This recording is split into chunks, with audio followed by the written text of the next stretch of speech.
Hi everybody, I'm Sarah Douglas. I'm the director of the Liminal Space. We are a creative agency that are purpose-led, and we use art and design to engage people on challenging social topics.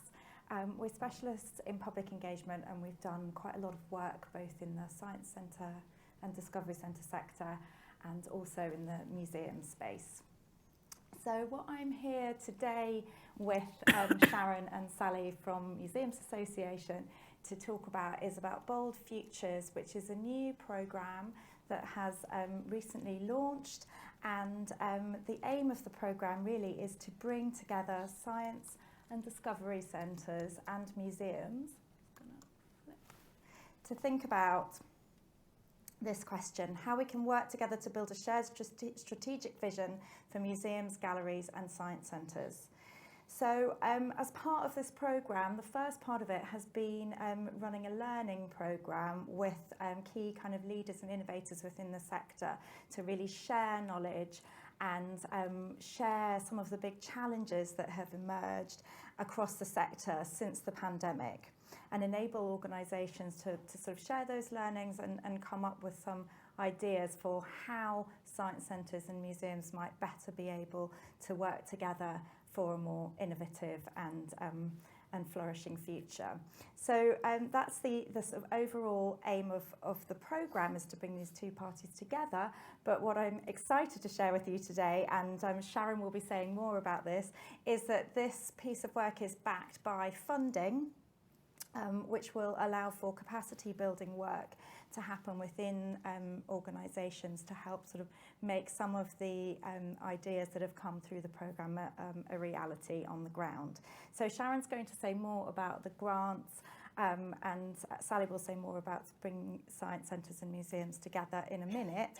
But first, what I want to do with you now is to share what we've been doing with the sector leaders and innovators that we've been speaking to in terms of thinking through some of those big challenges and identifying areas for kind of shared learning and ways for really coming up with new opportunities together. So I think one of the first things to say is that we recognised early on in this work that there is actually so much that these two sectors can share and bring to one another. For one thing, you know, museums have maybe a lot to learn in terms of how to generate income from audiences and how you might need to sort of move in that direction, whereas there are lots of things from science and discovery centres to learn around, you know, how practice has changed and evolved in the cultural sector from the arts and museum space. So it's really been great to kind of find ways of bringing those two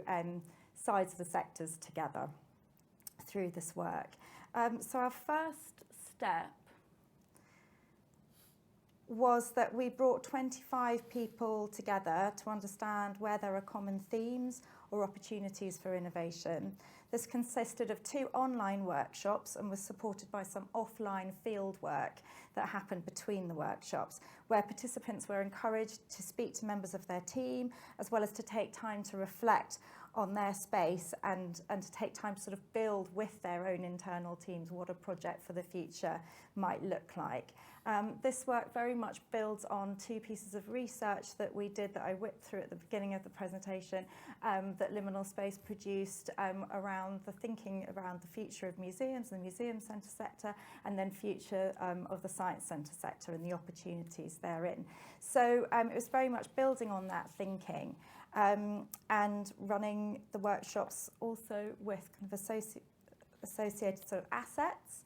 And one of the things that I wanted to say today is that we've got all of these assets available. Everything's available to download, to use across your organisations as well. So that was very much a principle of the process, is that although we had limited spaces available to take part in the whole programme, the learning programme, we've made all of the assets available, and we're making all of the learning that's come out of these sessions available, including all of the Miro boards that we used to as part of generating ideas in those sessions that people will be able to look at, and you can see exactly essentially what happened as part of that process.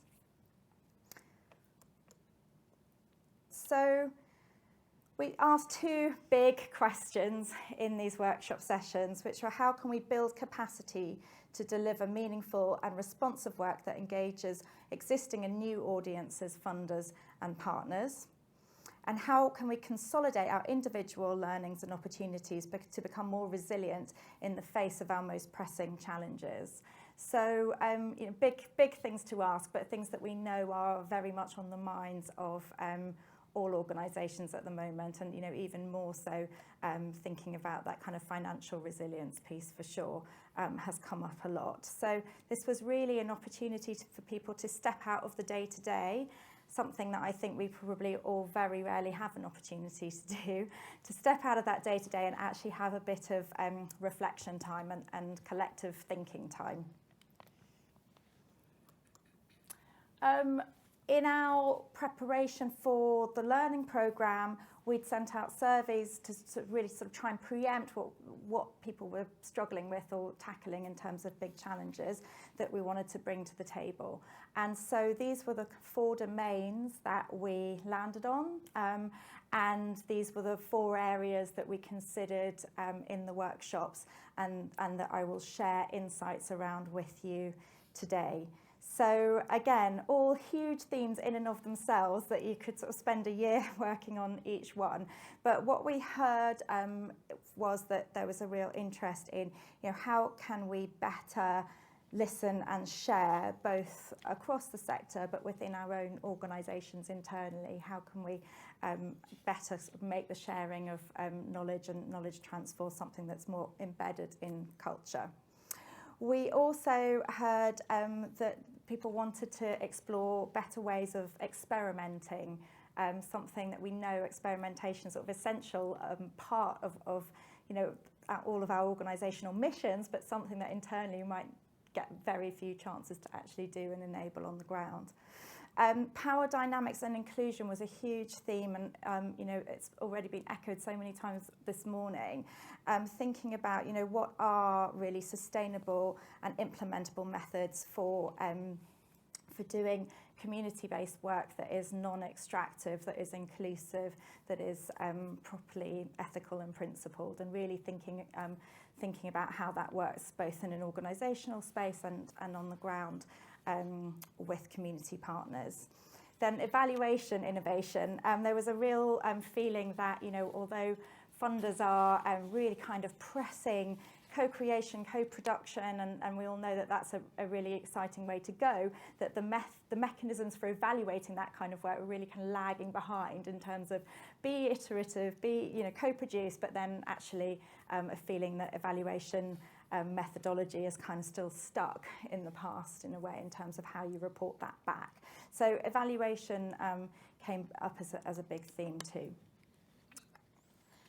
So we've created a report of all of this that we will be sharing today, so you can dive into it in more detail. So I'm just going to really kind of pull out from those 4 core domains that we tackled some of the things that we were hearing in terms of people's reflections on the issues that they were seeing and experiencing in their organisations, and then some of the ideas and bold suggestions that came out of the workshops. So the idea of bold futures was really to think about, what if we could come together to create some bold solutions to some of these issues.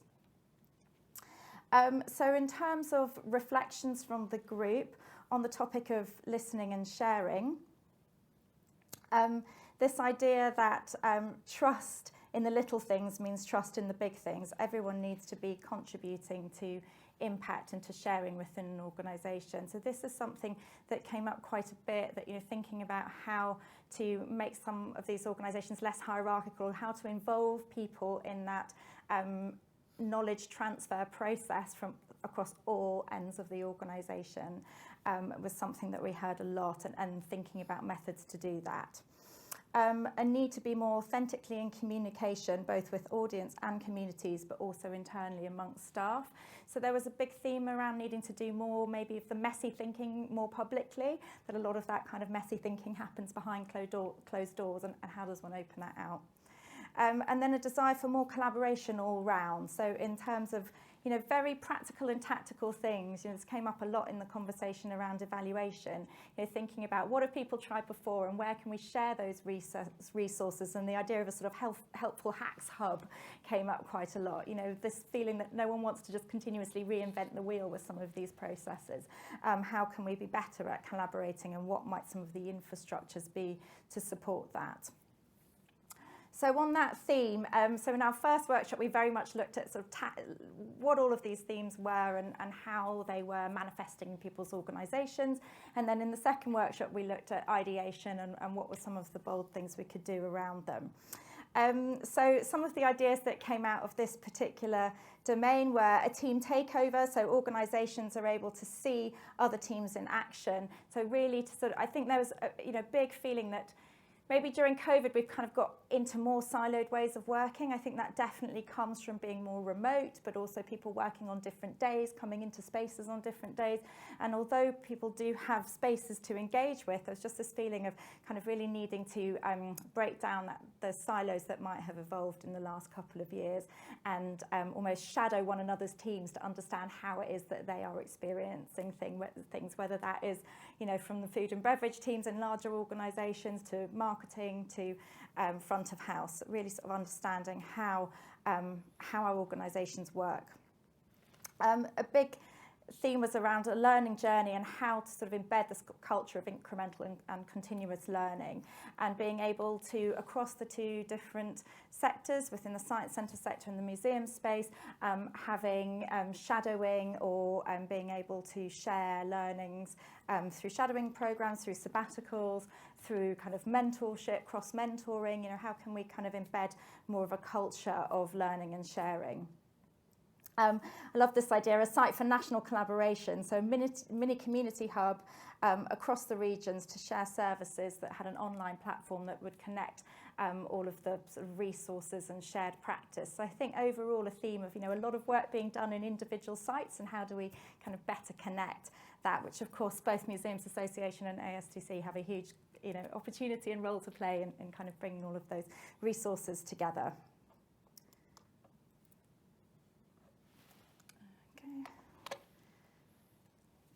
So then in terms of thinking around exploration and experimentation,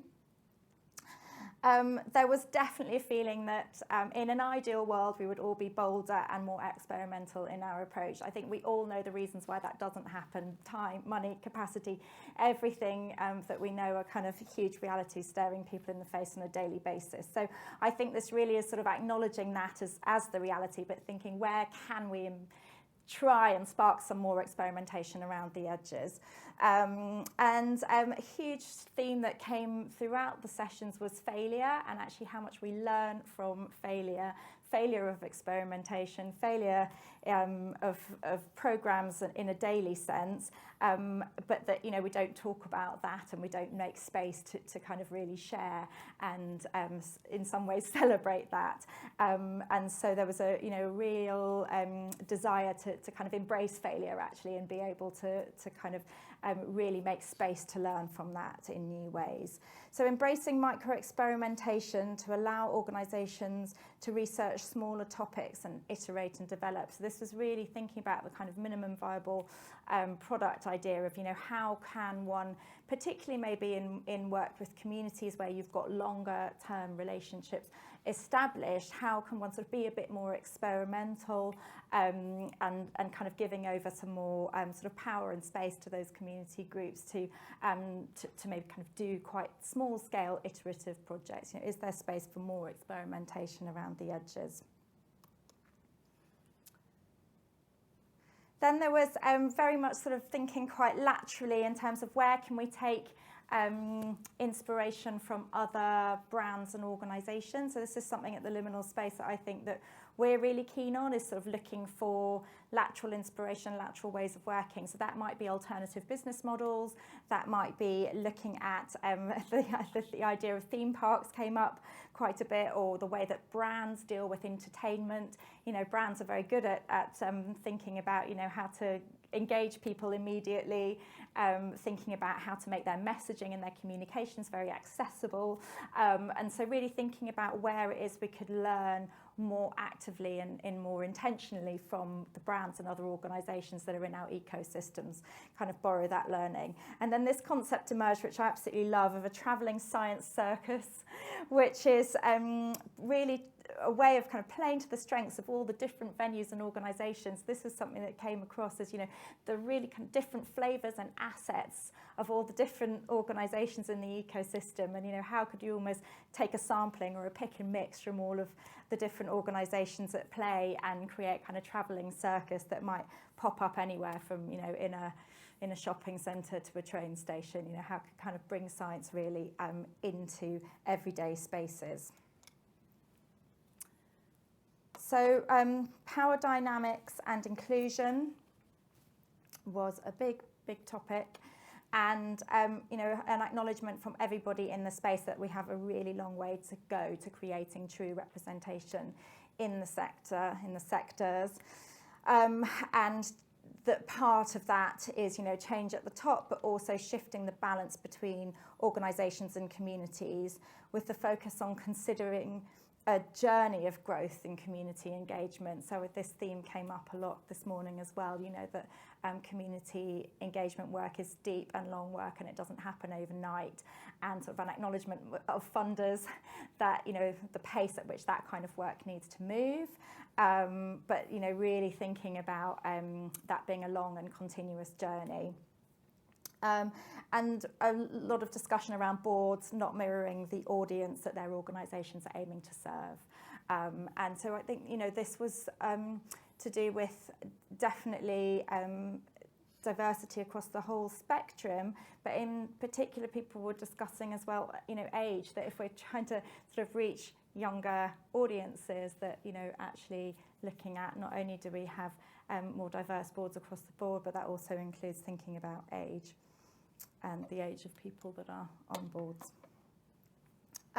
So then some really bold ideas, making all publicly funded organisations and charities have diverse boards so that we can really change the status quo from the top. Stop creating permanent exhibitions. So we did ask people not to think about money here. So stop creating permanent exhibitions. So more outreach, more change, more flexibility to enable greater inclusion and responsiveness. So it's the sort of feeling that permanent exhibitions sort of can sort of inhibit that more responsive programming and being able to better respond to, say, direct community needs. So there was a real call for, how can we make programming more responsive? Give funds directly to communities to change the power structure. This would help to develop models for community engagement. We've done quite a lot of work with the Ideas Fund, which is Wellcome Trust and British Science Association, and they've got a really interesting model where the money is given to the community groups to work with researchers, but the money's managed by the community groups. So that's something that I think was really interesting, was thinking about how might one change the way that the money moves. Evaluation, everyone's favourite topic. So this conversation was really around how do we make evaluation less of a tick box exercise, and what does it really mean to think about good practice, best practice, and impact, not in terms of what the funder is asking you to think about, but really in terms of one's own organisation and culture. And so thinking about how good evaluation and best practice really should be a whole organisation activity, and how could one be better at kind of engaging everyone within the organisation to be working to the kind of shared mission. Picked up on this, mentioned this point earlier, but it came up a lot, which was the project wasn't successful, but the learning was, how can we be honest about failure to drive real, authentic learning? And funders push for co-creation, but the evaluation methods haven't caught up. So there was a lot of discussion in terms of what could be done next, to think about how some of those evaluation methods for evaluating properly kind of co-creative processes where you don't know the outcome at the beginning of the process, or the whole process is about defining that outcome together as true co-creation is. Really sort of trying to share learnings in that space, and working groups coming together across the sectors to share those learnings. There was the idea of a giant sector-wide failures report. So instead of having the kind of classic annual, all of the things we've done successfully report, there's the honest mirroring of that, but all of the things that has led to, because we know, of course, that mistakes and failures are fundamentally outcomes of experimentation and the things that lead to innovation. So how can we actually honour and share that? And then share and combine these evaluation methodologies, which I've discussed.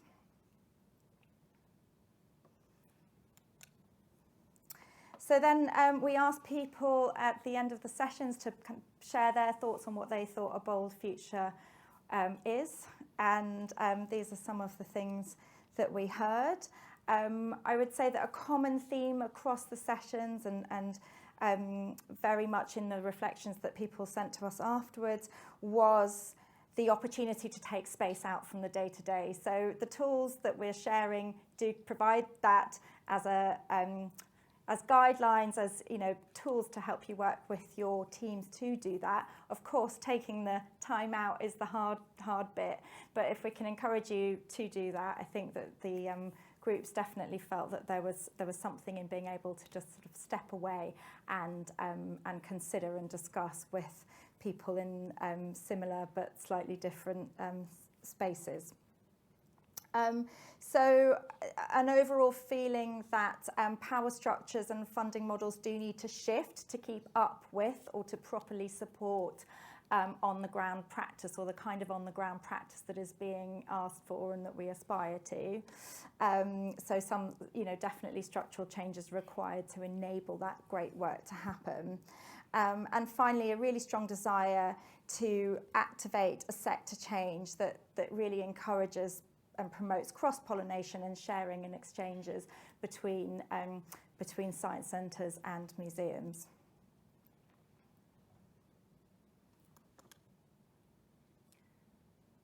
Science centres become citizen centres. I love that one. So if you want to explore your own bold futures, here is the address. It's on our website too, that you can download all of the materials and assets that we used in the workshops, many of which are to be used by internal teams primarily. So I hope that you will use the assets, and also will be able to come back to the report and see sort of more detailed learnings in there. So I am now going to pass over to Sharon and Sally to tell you more about Bold Futures Next Steps and the Bold Futures programme of funding. Thanks. Thank you. Which is the button? There. My laptop doesn't work, is there? Okay, great. Right. Click. Does that work? Yes. Okay, great. Sorry. So I'm here to sort of say, well, what happens next? That we've had this learning program, and that's to inform a number of grants that are going to go out for science and discovery centres and museums. So we have this program mission.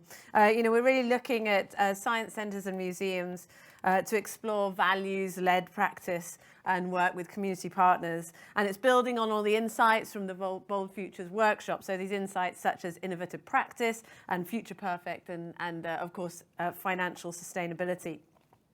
In terms of the audiences, of course, we're really looking therefore at disrupting those power dynamics and working in terms of inclusion for underrepresented audiences as active partners within these programs of change. But we're also hoping as ASDC and the MA to engage with the senior decision makers at your organisations who do have oversight over those kind of values-led and financial and sustainability decisions as well. So they're very much like a key part of what we're doing here. So in terms of programme goals, these are, and we can share this, all on our website as well, and soon to be sent out in grant criteria following this meeting. So first of all, We want to bring together a science centre cohort of active champions for community representation and public engagement.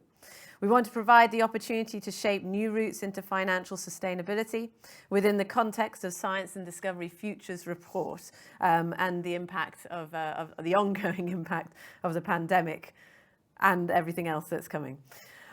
Significantly increase the participation as well of underrepresented audiences, and we're looking to fund about 10 organisations with grants of between 10 and 25,000.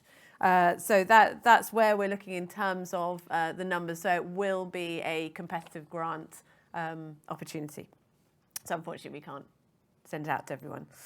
And also we're looking to promote developmental approaches to change making and innovation based on evidence and evaluation disseminated from the cross-sector workshops. An interesting part of this as well, which will be unfolding over the next few weeks, is the way in which we're doing the evaluation and the way in which that valuation is going to fold into our ambition to support science and discovery centres and museums to prove and improve practice and to articulate impact. In terms of our ASDC funding promise, to you. This is something that we're adapting from a very cool book, actually, Modern Grant Making by Bull and Steinberg. There you go. And we've got these five kind of, I suppose, principles that we want to stand by, and you can hold us to as well. Equity, humility, evidence, service, and diligence. I'll just go into those a little bit because they're quite important to us. Equity, we're open to challenges of the structures that we have in place that may contribute to these opportunities being less equitable across the sector. So previously we have, it has been difficult for smaller science centres to provide teams to support, to give the funding applications that the larger science centres have got whole teams to do. So we will be there to support those smaller teams. Humility, we are absolutely not presuming we have any of the answers. We don't have the assumption that we know the best methods or the best approaches to address these grant criteria within your organisation and in your context.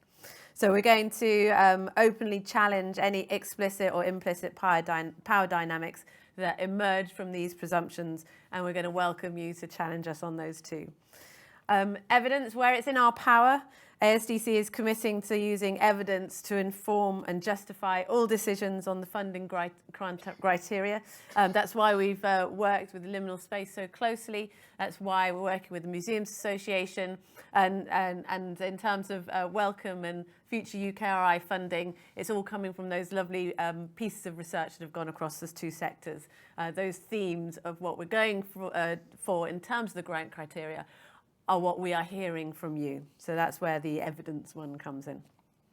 Service, this basically means listening to the sector and aiming to ensure that any of you who are seeking grants and being provided for with this fund, that we have processes in place to support the needs of any of you and the needs of the funders as well, of course. And diligence, we want to be open and honest about our feedback and all areas of our process. We want to listen and consider timelines and provide one-to-one support where it's needed so that we can work to the best of our ability to allow you to make the best of this opportunity. So those are the sort of funding promises that we give to you. And if we look to the next slide, which is the funding dates. Let me just double check that that's correct. Yes, that's absolutely right. Okay, so so we're looking for quite soon after this, we're going to be releasing the grant applications, so with the grant criteria. And then in terms of sticking within these programs, I mean, because we are actually looking for, let me just double check, it's actually 12 months. Yeah. 12-month project, so it's quite soon. So yeah, we need the sort of time limit of these projects is between 6 and 12 months. Okay, so we're very aware of what someone, it's not organisational change that we're looking for here. So we're looking for the use of those funds within that time, and therefore we've got quite a quick turnaround of the 10th of October for grant applications to be open, and then the 19th of October we're going to have an open bidders conference call, but again we're willing to listen to you and support you one-to-one to make the most of your opportunity, in particular if you are a small or emerging science centre. And then the grant proposal deadlines is the 14th of November.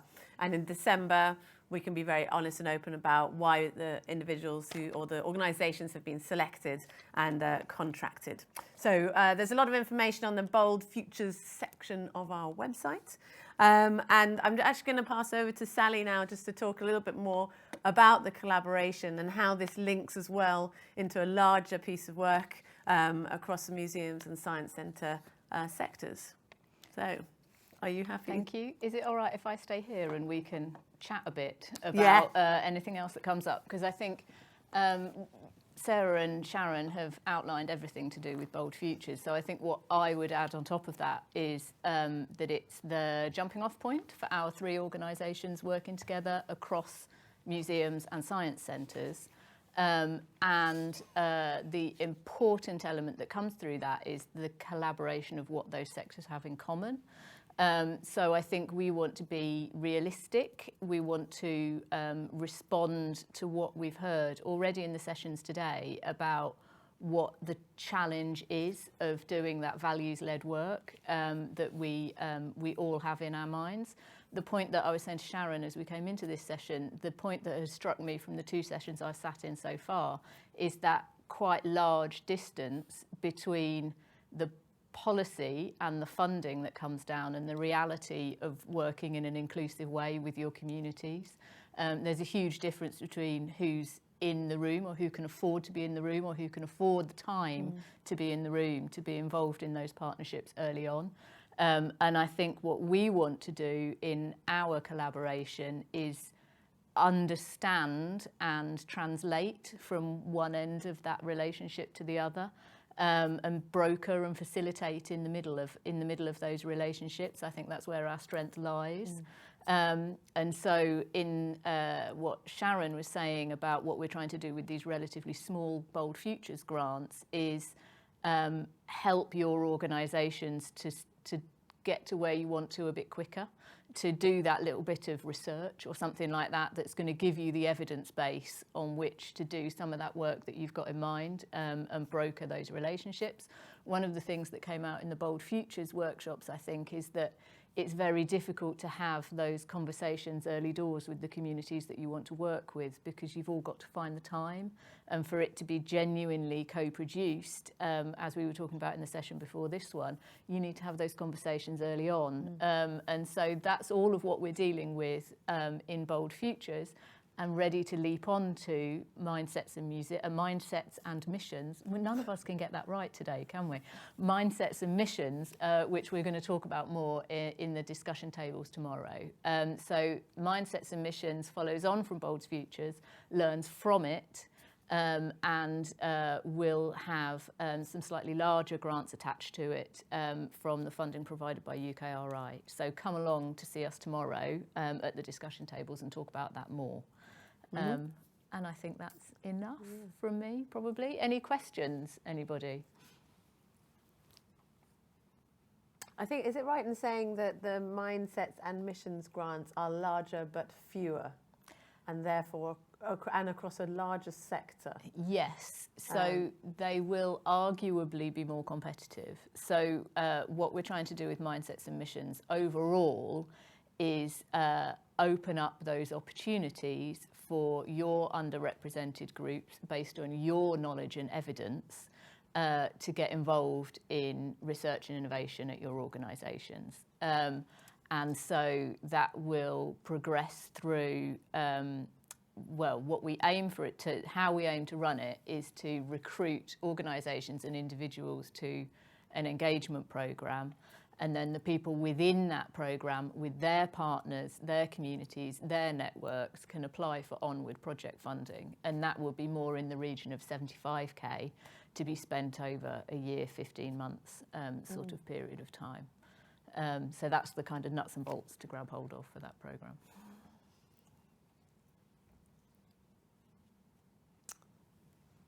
We do have a couple of minutes left, but we are standing between you and your coffee, understand that.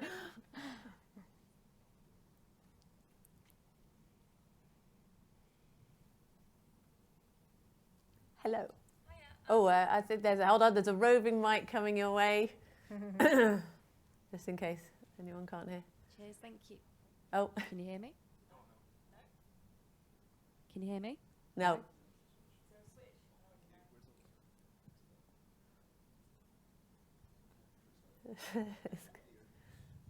Oh, that sounds good. Two. Magic.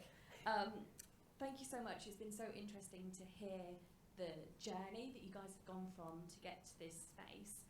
I'd really love to know, and Sharon, I think this is mainly a question for you, with your funding promises, the equity, humility, evidence, etc., how did you get to those being your key points for you, kind of as almost as a mini funder?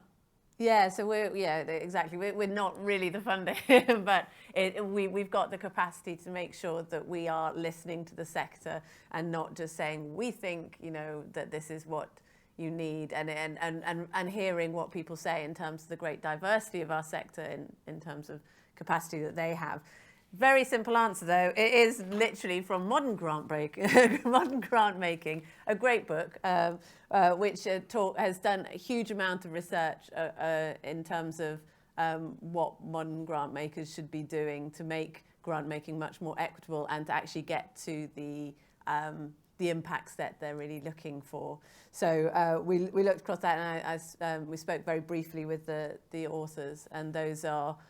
In slight lenses, those are the 5 principles that we're working with. Yeah. So and as I say, we're really open to be challenged on any of those. If you find that as an organisation the structures that we have in place prevent you from doing the best of the work that you want to do. So yeah, that's the idea.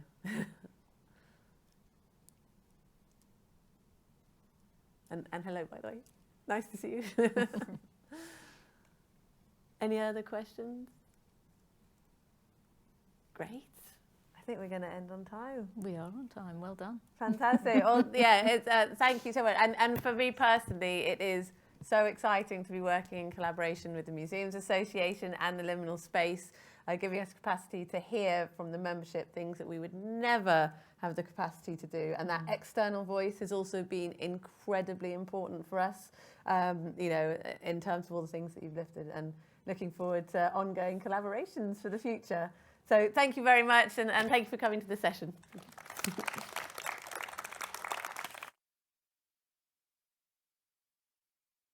Is tea and, oh, sorry. I got you there. You turned off my back. It is tea and coffee in the main atrium. And then we have like a really hard start. Is that a thing? I don't know. At 4:30 for our lightning talks, a series of incredibly stressful talks. Petra Kucha style, we have 6 people who are delivering these talks, one after the other. And it's going to be really exciting. It's a really fast pace. It's a great format. But please try and be back and sat here at 4:30. That would be great. Okay, thank you.